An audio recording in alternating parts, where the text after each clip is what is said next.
Muito boa noite a todos.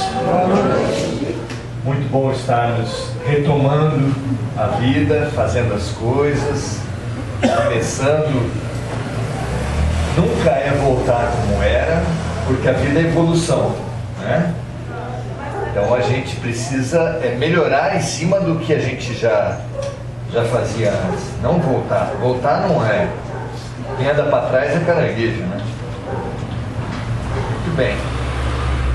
Hoje nós viemos falar sobre um assunto muito importante para a gente, que é como a gente se relaciona com as nossas sombras, com as nossas infelicidades, com as nossas atitudes equivocadas. Talvez eu tenha vindo para o lugar errado, né? Porque aqui ninguém comete equívoco, não é? Vocês já erraram alguma vez? Não? Então acho que eu vou para outro lugar. Mas a gente pode conversar teoricamente. Então vamos conversar teoricamente. Vamos pensar nos outros. Eu ouvi dizer que tem gente que erra. Lidar com os próprios erros é um dos maiores sinais de maturidade de uma pessoa. Quer conhecer uma pessoa? Observe-a quando ela é criticada. Como é que você faz quando é criticado? A nossa questão já não é mais nem se a gente lida mal com os erros. É qual é a sua maneira de esconder seus erros. Qual é a sua maneira de esconder suas sombras? Se a gente tivesse uma outra dinâmica aqui, permitisse circular mais a palavra, e tivesse uns corajosos, precisa ser corajoso. Precisa ser corajoso. A gente poderia fazer uma troca de tecnologias de esconder problemas, de esconder os erros, de esconder os defeitos. Eu vou citar algumas que eu acho que são gerais assim, mas certamente nós somos criativos nessa área. Uma delas é dar um nome mais suave para a coisa. Então pergunta assim: você odeia fulano? Não. Eu apenas não simpatizo. Né? Assim a gente vai atenuando os problemas. E atenuar os problemas é uma maneira terrível de continuar neles. Vocês já ouviram um alcoólatra falar que ele só bebe socialmente? Só bebo socialmente. Enquanto ele continuar alimentando o mito, a desculpa de que ele só bebe socialmente, ele vai se curar? Quem não tem problema não tem solução. Quem não tem problema não pode ter solução. Esse é um dos estudos que a gente precisa falar a respeito de como a gente lida com as nossas sombras, de como a gente lida com os nossos problemas. Dar nomes suaves, não admitir, é uma maneira do negacionismo que a gente está ouvindo por tanto lugar, né? Negar que tem um problema. Quem nega que tem um problema não enfrenta o problema. E quem não enfrenta o problema não pode solucionar. Não tem como. Outra maneira de fugir dos problemas é culpar o outro. Ê, tristeza. Gente, eu não estou falando só de política, não, viu? Eu estou falando no geral. Eu estou falando de atitude nossa, porque na política nós também gostamos de culpar os outros, não é? A gente culpa os governantes, por exemplo. Quem nunca falou mal de político aqui, levanta a mão. Quem nunca falou mal, nem pensou mal de político, levanta a mão. Vocês estão aqui na frente, ninguém levantou a mão. Nem um palestrante. Parece que eles vieram de Marte.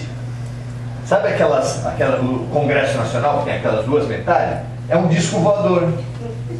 Quando caiu na Terra, foi metade para um lado, metade para o outro. Eles vieram tudo de Marte. É a maneira da gente se desresponsabilizar por eles. Eles não foram votados, eles não foram eleitos, a gente não tem nada a ver com isso. Eles vieram de Marte e nós somos vítimas deles. Não é interessante isso? E nesses dois grupos que está repartido o Brasil hoje, os dois se acham vítima. Os dois se acham vítima dos maus. Eu me lembro no catecismo antigamente, as pessoas que julgaram, perseguiram e mataram Jesus eram chamadas de os homens maus, né? Pois lá para Jesus teve um que negou. Nós não estamos falando de negar os problemas? Teve um que negou.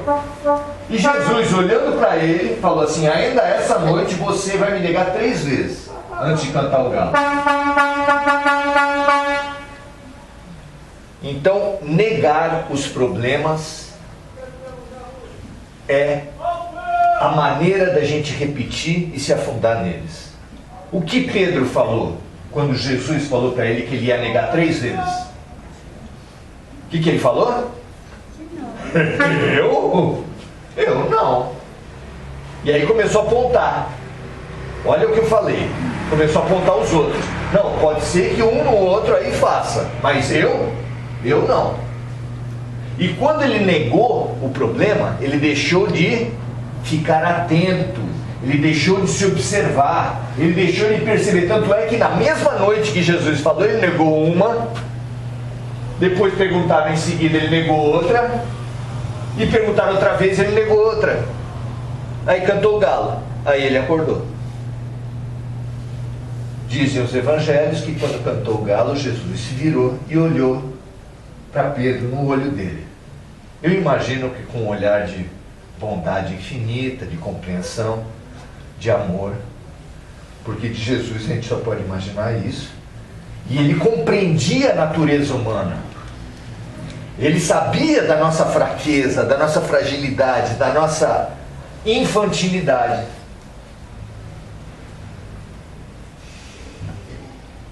O outro discípulo, esse era o melhor. Esse que negou 3 vezes era o melhor. Mas tinha outro que resolveu trair ele, nós sabemos disso. Os dois erraram. Foi um erro muito humano. Vocês já ouviram falar sobre traição na vida? Tem traição? Vixe, vixe. Não é só essa que você está pensando, tem um monte. A começar pela gente mesmo. Os romances espíritas são pródigos em mostrar que as pessoas, quando chegam no mundo espiritual e são confrontados na análise do êxito ou do fracasso aqui na vida, eles são confrontados com tudo aquilo que eles prometeram. A gente não acha que promessa não cumprida é coisa só dos políticos? Sabe quem promete e não cumpre? Quase todos nós. Praticamente todos nós. Em nosso lar, quando aparecia um que era considerado completista, que era a pessoa que cumpria, era raro em nosso lar, que a elite espiritual, para a gente chegar mais do que isso, meu amigo, não tem condição. E lá eram raros os completistas. Então você imagina quantas pessoas cumprem, quantas pessoas são verdadeiras, são autênticas, enfrentam os seus lados sombrios. Se você nunca disfarçou os seus problemas, se você nunca se queixou culpando os outros pelos problemas, talvez você possa dar de dedo em alguém. Eu não posso. Quem estiver sem pecado, que atire a primeira pedra. A gente é assistente social, fiz curso de terapia de casal. Primeira coisa que o casal, quando senta na frente do terapeuta, faz, o que é? O problema é o outro. O problema é o outro. Quando bate 2 carros no trânsito, os dois saem falando que a culpa é do outro. Na política nós já falamos, a culpa é do outro. Eu gosto muito da seguinte figura. Diz que um ônibus de transporte escolar de cegos que levava os cegos para uma unidade de educação na área rural. Numa certa baixada que tinha uma água correndo ali, ele atolou. Aí o motorista falou: nossa, estou perdido, não consigo sair daqui de jeito nenhum. Falou com os cegos, desceu e foi procurar ajuda. Aí os cegos falaram assim: nós somos cegos, mas nós somos inútil? Que isso? Vamos se juntar, vamos provar para eles que a gente resolve? Aí desceram do ônibus e foram empurrar. Metade foi para frente, empurrou para trás, metade para trás, empurrou para frente, metade para a direita, empurrou para a esquerda, metade da direita, empurrou para a esquerda. Resolveu? Essa história é nossa, gente. Essa história é nossa. A gente não reconhecendo as nossas sombras, a gente não encontra soluções. Porque o cego que se reconhece cego, ele fala assim: bom, vamos combinar para onde que a gente empurra, pelo amor de Deus. Aí um empurrando para o outro, um empurrando a fonte dos problemas para o outro, o casamento melhora, a família melhora, a política melhora. Não melhora nada. Essa é a condenação de quem esconde os próprios erros. Quem esconde, quem não quer ver os problemas, não se melhora, como alcoólatra, como cidadão brasileiro, como todos os exemplos que você quiser. Quem não tem problema, não tem solução. E para nós, que estamos nessa escola aqui há mais de 10 mil anos, quando o Raul Seixas falou que nasceu há 10 mil anos atrás, foi uma inspiração que ele teve. Nós estamos na Terra pelo menos há 10 mil anos. Se você quer ter mais história a respeito disso, leia Exilados de Capela e leia A Caminho da Luz. Você vai descobrir que na Terra nós estamos há 10 mil anos, mas a gente já veio de outras, onde a gente já estava há mais alguns milênios. Nós realmente estamos há muito tempo nessa. E mesmo estando há tanto tempo com mestres fantásticos, como Lao Tse, Hermes Trismegisto, nós não aprendemos. Aí na parte final desse período, quando já se encaminhava para a melhoria, para o final do período letivo, tipo uma escola, aí o diretor da escola veio dar aula. Por que o diretor da escola precisou dar aula? Porque tinha uma massa de alunos que não aprendia. E eles precisavam de uma lição forte. Lição forte o que é? O professor rígido? Não. Lição forte é o professor, é o educador que exemplifica, que faz o que fala. Esse é o forte. Os antigos não falavam que um exemplo vale mais do que 1000 palavras? O que Jesus teve acima dos outros não foi praticamente nada do que ele disse. Quando ele falou conhece a ti mesmo, já se falava na Grécia.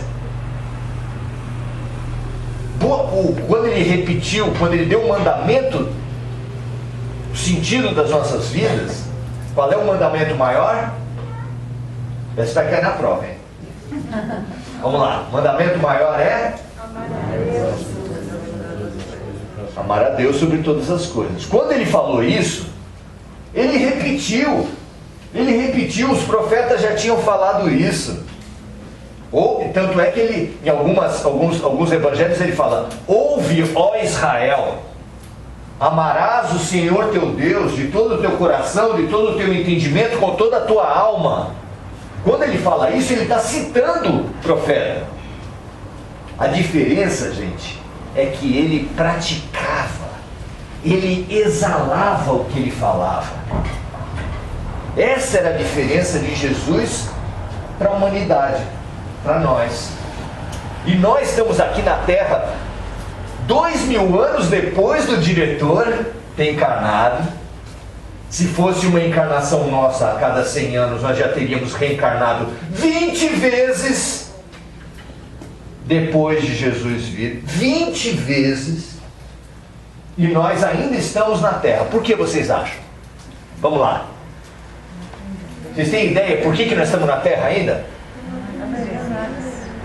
Tem uma teoria que quebrou o computador de Deus. Quebrou e aí mandaram a gente errado. Você tem ideia? Por que nós estamos aqui? Se fosse na escola a gente ia falar perseguição do professor. Só que aqui a gente nem essa alternativa tem, porque o nosso professor não persegue ninguém. Nós não aprendemos a lição fundamental. Por isso nós estamos aqui. E o que acontece com o aluno que não aprende? Repete. Vocês já se pegaram nessa vida repetindo as coisas? Quem já percebeu que os fatos se repetem na tua vida? Nossa, eu mudo de prédio, só tenho vizinho ruim. Eu mudo de emprego, só tenho chefe chato. Eu mudo de marido, bom, deixa essa parte de lado. Aí é o nosso lado, né? A gente não pode jogar contra nós, né? Mas até que marido também, bom, deixa pra lá. Muda de político. E o Brasil? Agora vai. Agora não vai. Não vai. Por que não vai? Por que a vida não muda? Porque a gente não encara a verdade. A grande punição de quem se nutre e se envolve na mentira é não sair do lugar. Essa é a condenação, a paralisia. Porque a pessoa não enfrenta os seus problemas. Quantas situações dessa não tem? Por exemplo, a pessoa tem um filho excepcional, irmão, amigo, chega, vem visitar e fala, percebe que a criança está mais atrasada para aquelas coisas do tempo, né? Não levanta a cabecinha, se é bebê. E a pessoa mais experiente vai falando, olha, não quer ver isso? E fala, não tem problema nenhum, não. A pessoa já entra na negação. E se ele ficar muitos anos na negação, vai retardar todo o processo de atendimento do filho. É sempre o mesmo padrão. Quem nega o problema atrasa, não resolve.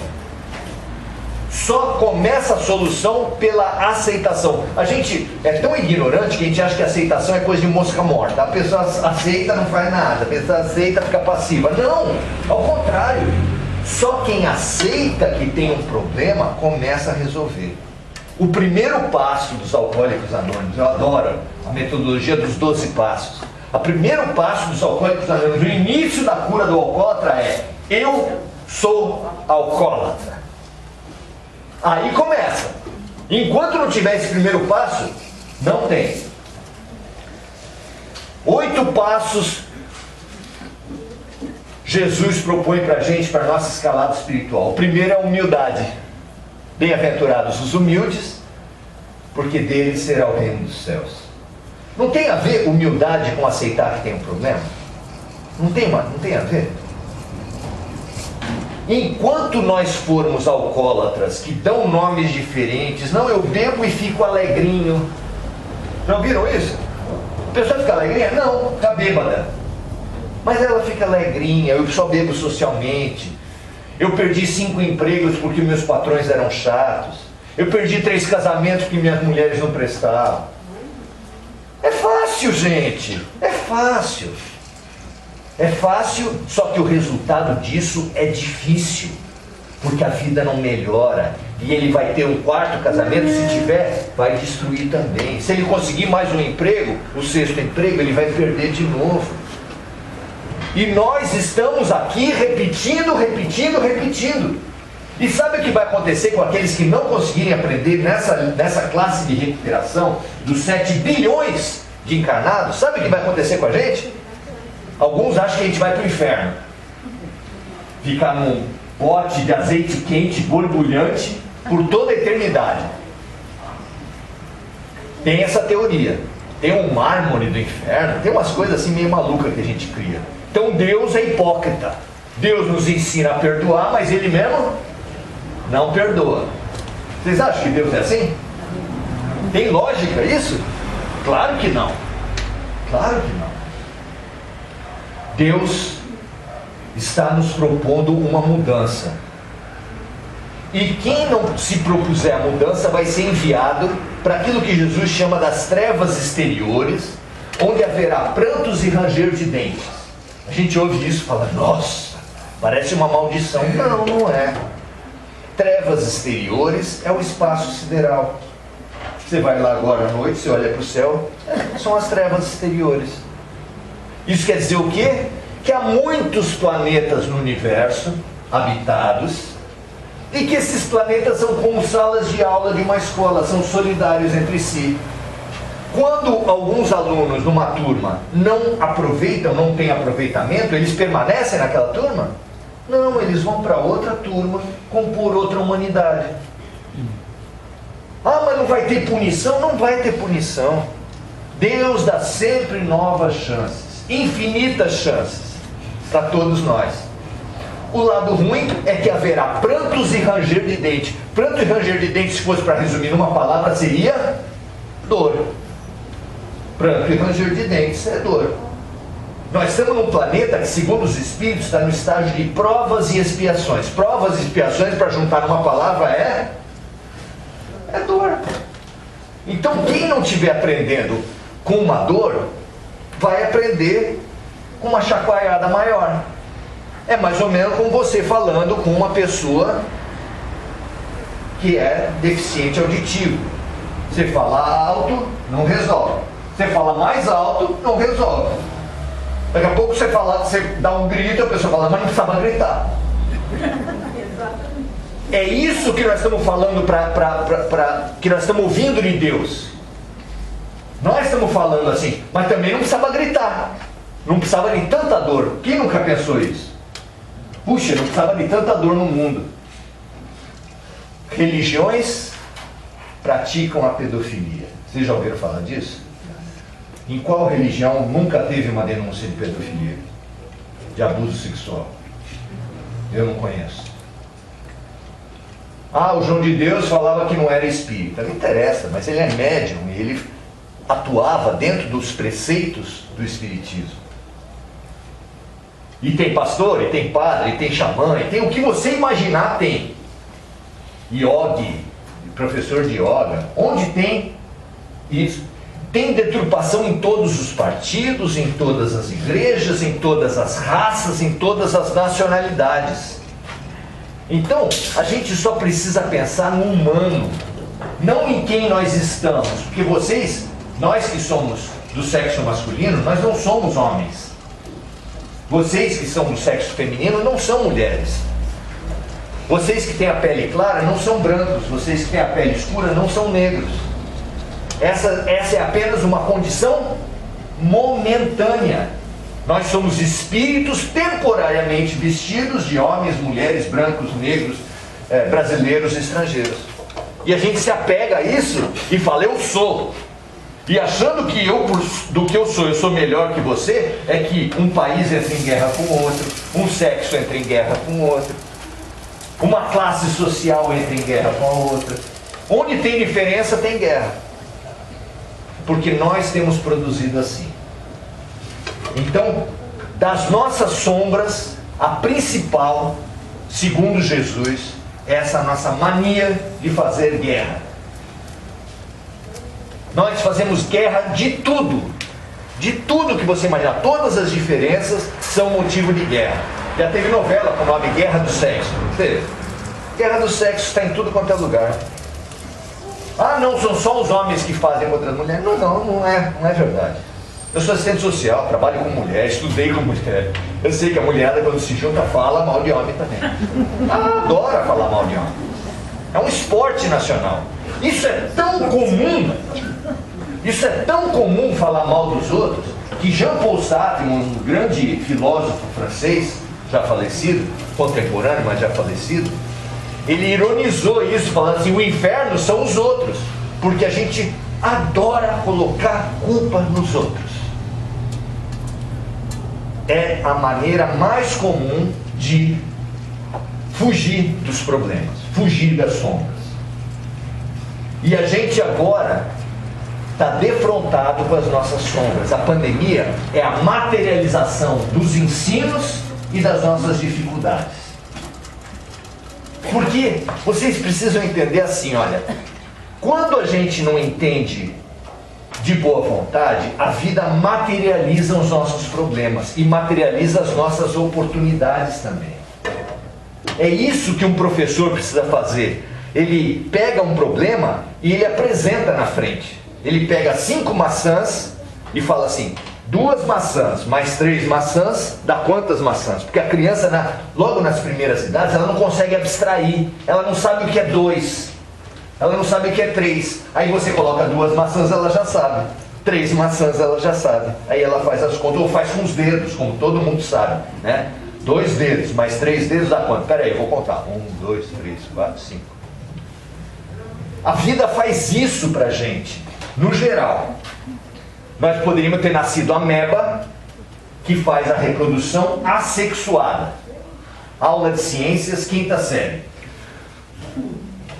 A ameba vai crescendo, crescendo, crescendo, e ela não tem o amebo e a ameba.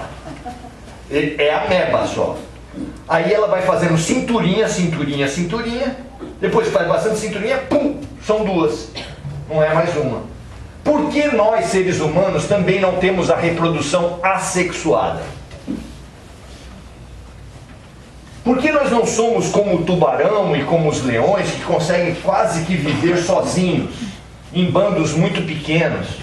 Porque se resolvem sozinhos, porque têm fortes garras, fortes dentes, são muito fortes muscularmente, individualmente. Por que não? Por que nós precisamos uns dos outros? Nós temos dente fraco, unha fraca, somos fracos fisicamente. Por quê? Tudo isso aponta sempre no mesmo sentido. Deus está mandando a gente depender uns dos outros. Nós precisamos do diferente, nós precisamos estar articulados com o diferente. E isso a gente faz no sexo, isso a gente faz na autodefesa, isso a gente faz no trabalho, no estudo. O poeta disse: é impossível ser feliz sozinho. Nós precisamos uns dos outros para tudo. Aquele que é arrogante, que é autossuficiente, a vida vai dar uma cambota. Muitas vezes dá um final de vida de cama de hospital, onde precisa de ajuda para fazer tudo. O tudo, eu não vou descer a detalhes, porque cada um daqui sabe como é que são essas coisas. Por que a vida, no final da vida, faz a gente precisar de todo mundo, ser dependente de todo mundo? A minha interpretação, cada um tem a sua, é que a vida está falando: baixa a crista. Baixa a crista. Ajuda é tão importante que quando você não tem um movimento de ajudar os outros, você precisa ser ajudado. Você precisa ser ajudado. E ser ajudado é fácil? A gente acha que ajudar é difícil. E ser ajudado? Todas as coisas que você sempre soube fazer, não sabe mais. Tem gente que precisa ajudar você. Nem atravessar uma rua, porque no teu tempo os carros eram mais lerdos. Agora tudo resolve por celular. Quem nunca pagou de imbecil para criança que sabe fazer as coisas e você não sabe? Quem nunca pagou? Aqui deve ter uns jovenzinhos que sabem bastante. Mas esses jovenzinhos tem um irmão jovem, mais jovem, que sabe mais que ele. Nós precisamos uns dos outros. E ao precisar uns dos outros, Jesus, a vida, Deus está ensinando assim: aprendam a cooperar, aprendam a ser humildes e ver o que você não sabe. Eu preciso de você porque você tem. É isso que é a relação sexual. Homens e mulheres, uns falam: eu não consigo sozinho, eu preciso de você. No trabalho é assim, as classes sociais, se o cara falar assim: eu tenho trabalho, mas não tem alguém que compre os meios para o trabalho, que adquira os meios para o trabalho, que é o capital, que é o dono da empresa, fica capenga. Nós precisamos uns dos outros. E por que essa lição é tão importante?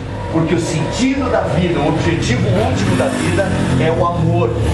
E para a gente aprender a amar, a gente ensaia cooperando.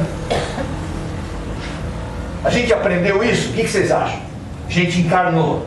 A gente aprendeu isso, que é importante a união? que é importante a gente cooperar, que é importante a gente confraternizar, ser irmão do outro. A gente aprendeu isso? Vocês acham que a gente aprendeu? Sabe o que a vida precisou fazer com a gente? Dar um problema só, e terrível, um problema de vida ou morte, para toda a humanidade. Eles não aprendem a ser junto, né? Então eu vou dar um problema só de vida ou morte para toda a humanidade. Quem sabe assim, eles aprendem. E veio a pandemia, e veio o coronavírus. Ensinar para a gente o quê? Falando assim para os governos: cooperem. Falando assim para os cientistas: cooperem. Falando assim para a população em geral: cooperem. Quando a gente está usando máscara, o que a vida está falando para a gente? Faça aos outros o que você gostaria que os outros fizessem com você. Máscara é expressão da regra de ouro de Jesus Cristo. Todo mundo tem usado? Isso tem dado algum problema para as pessoas? Então, quando a gente pode ver na pandemia as mais importantes lições de Jesus sendo passadas para nós. Quando dá um objetivo único, quando fala para a humanidade: vocês são uma grande família, ele já tinha ensinado isso. Ele, ao ensinar a gente a falar assim: Pai Nosso.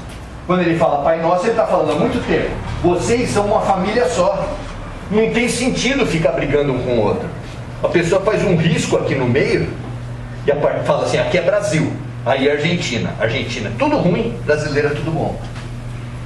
E por causa disso se matam. E mulheres e homens, só se você perceber pela reencarnação, se você só perceber com a ideia da reencarnação, que não há motivo de violência, porque eu, se hoje sou homem, na próxima encarnação posso nascer mulher. Se hoje eu sou brasileiro, na próxima eu posso nascer argentino. Se hoje eu sou branco, na próxima eu posso nascer negro. Qual o sentido que tem do racismo? Qual o sentido que tem da guerra entre nações? Da guerra entre classes sociais? Vocês estão entendendo? Não é só para a gente falar assim: eu li no livro da Zíbia que a gente é bonzinho, depois na encarnação futura, ou na encarnação passada a gente foi de outro jeito. Não é turismo espiritual.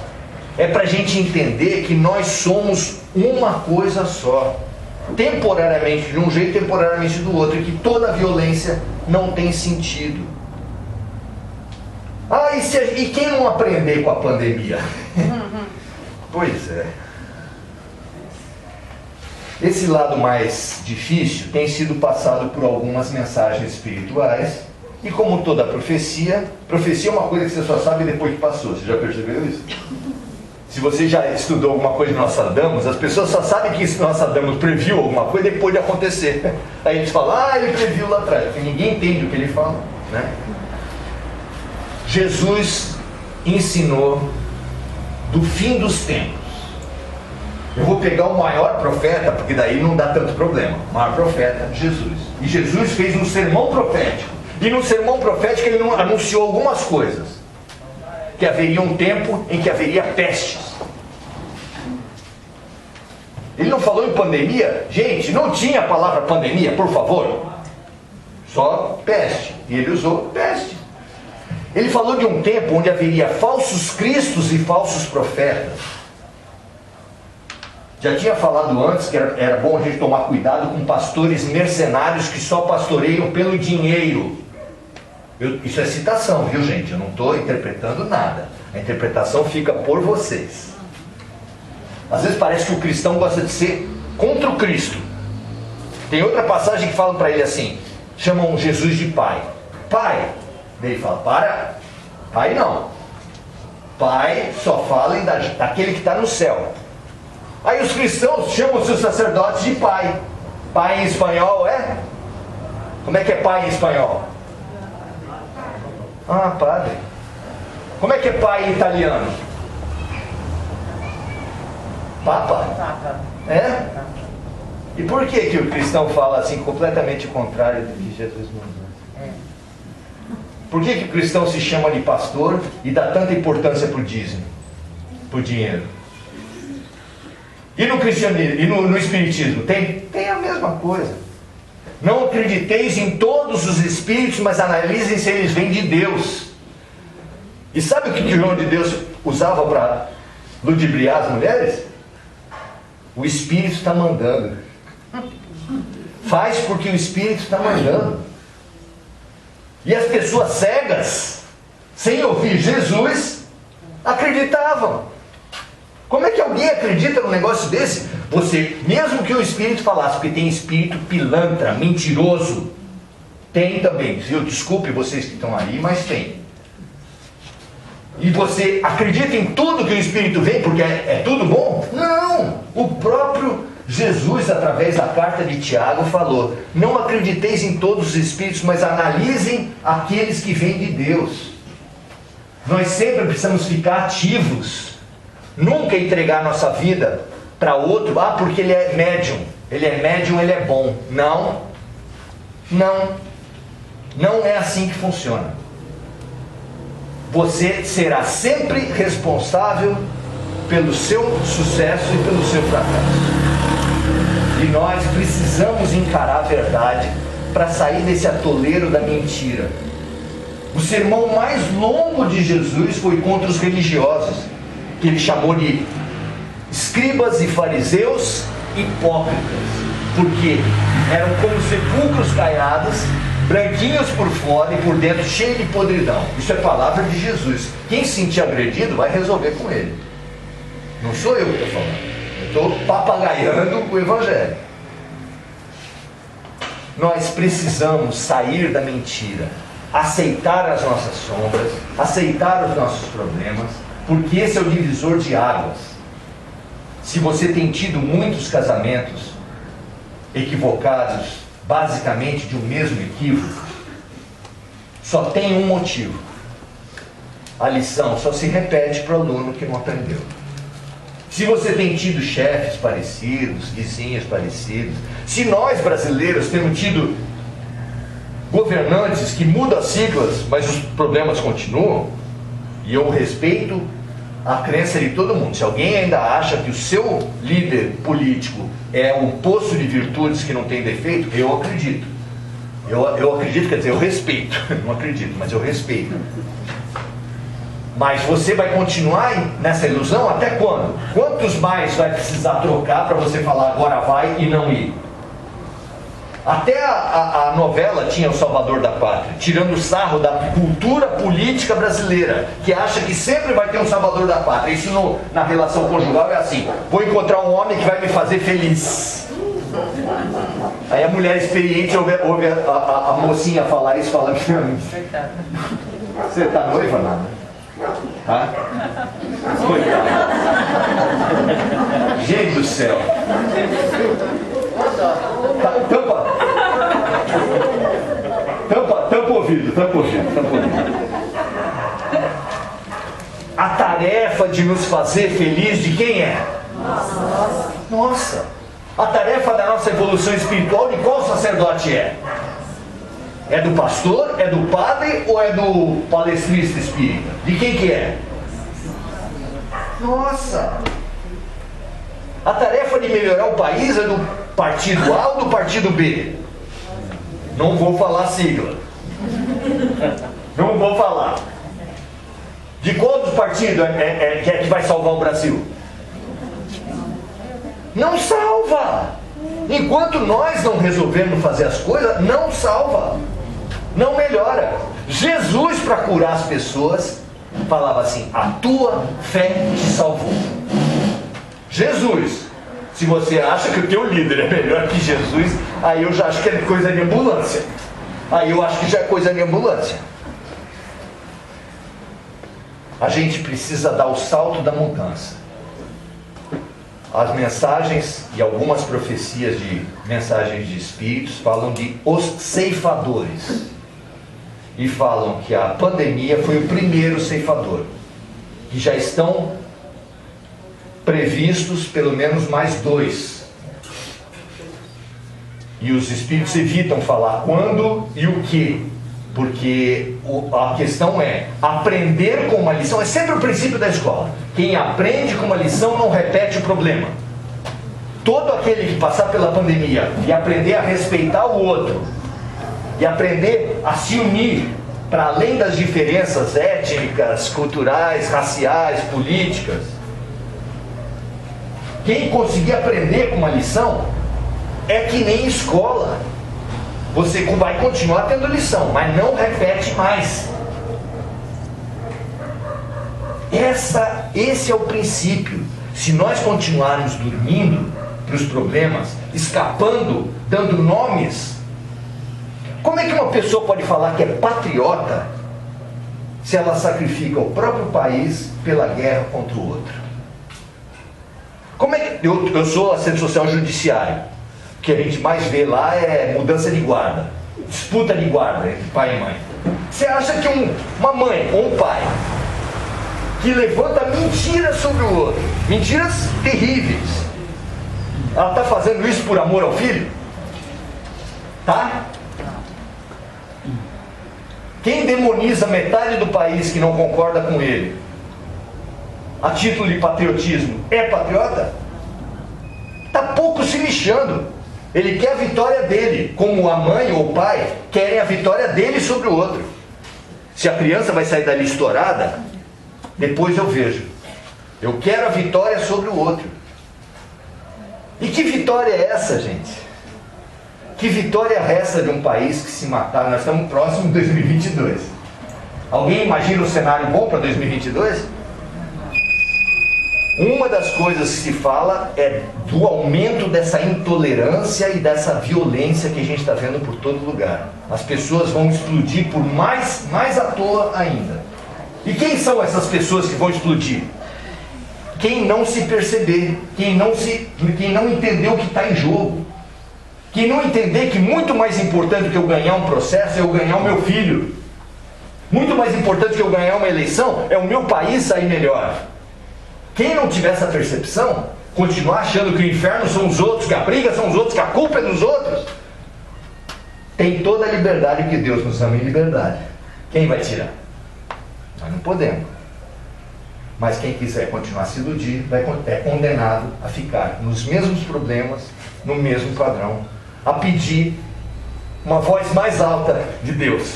Deus vai precisar gritar mais, porque a gente não entendeu. Porque nós, tendo olhos, não vemos, tendo ouvidos, não ouvimos. E como Deus não desiste nunca da gente, Ele vai chamar mais alto. Sabe como é que é? Quem já teve filho aqui que não acordava de jeito nenhum para ir trabalhar, para estudar? Amorzinho, acorda. Cada um tem uma técnica. Daí você abre a janela, tira a coberta, dá um bico, bate panela, joga água. É ou não é? Desiste? Pai e mãe desiste? Se nós não desistimos dos nossos filhos, como é que Deus vai desistir de nós?